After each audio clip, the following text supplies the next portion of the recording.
So I had someone contact me recently, and he was discussing his concerns about his process, and he was asking, will my passion and my desire and my will and my ambition and my drive ever return? He was wondering about that, and I can relate to this because I have gone through the same thing and go through the same thing on a regular basis. And this is something I wanted to make a video on. This is a very common part of the process. It's one that we will come into as we begin to move through patterns of deep stripping.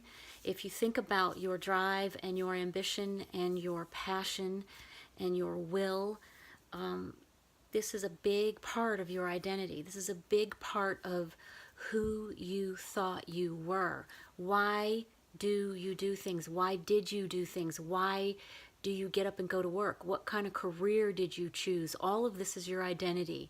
Your motivation and your drive is a huge aspect of a person's identity, and it starts to build their identity through life.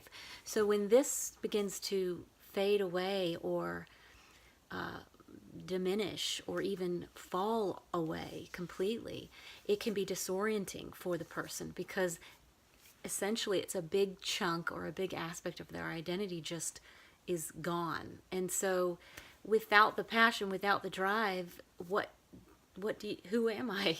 What do I do? Do I just do nothing? There are no interests. I don't care about it. It's just that there's no reason for doing anything. And you come to this place where you're approaching what I call the threshold of this void spot within the awakening. Other philosophies and the spiritual community often talks about the void or the nothingness as a place to come to within your awakening. And I described this in a video probably about a year ago as reaching a place in the threshold of the temple. And as you move into this threshold of the temple, you begin to be sort of invited into another opportunity of refinement and purification and surrender. And that's what this passion is, this passionless experience is, or this, no motivation, no ambition, no drive. It's an entryway into the temple, the threshold of the temple, into a very vast opening of discovery of the true presence of self. Or we call this, in the Kundalini terms, you could call it as the merge within self. This is a very common, like I said, place to come to. It isn't a place to fear, although it can be pretty terrifying. Because the ego, what does it like to do? It loves to build itself up. It loves to be something. It loves to, the whole chase and drive about life is to become something big and to become something great. And once we get this through our heads that that's really not what the point of life is, you start to have this breakdown. You start to have this realization at a very profound level that you actually already are. You already have the goods, you could say, within you, and that presence is already there. It is already present. It is a thing. Trust me, it's real. And it's just been blocked for the most part by all these motivating, energetic compulsions and drives. So as we approach this temple, or the threshold, we begin to be stripped of these passions and these motivations, and a big part of our identity begins to continue to fall away. This always reminds me of that passage in the Bible that I heard when I was in my 20s, of the master teacher Jesus.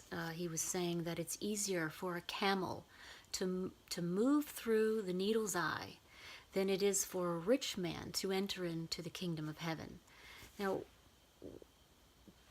the needle's eye, I'm assuming, is a threshold. It's a small, narrow passageway, a gateway. And back in the day, the camels had packs on either side. They were schlepping all of the stuff, so they carried and hauled all these bags and packs. And essentially, it's easier to move those packs off and get all that off and somehow shimmy that camel through this narrow passageway than it is to get a rich man who is rich in his arrogance and rich in his wants and desires and preferences and concepts and passion and interest and motivation and ambition. It's easier for the camel to move through than it is for a rich man to enter into the kingdom of heaven. Where is the kingdom of heaven? It's at hand. It's inside. It is your merge. It is the presence of the one through you. That is the experience of heaven on earth. It's within you. It's at hand. Somehow it's easier for the camel to get through this needle's eye. But one thing I wanted to just mention is that every one of us on this path is going to have to come to this point of this needle's eye.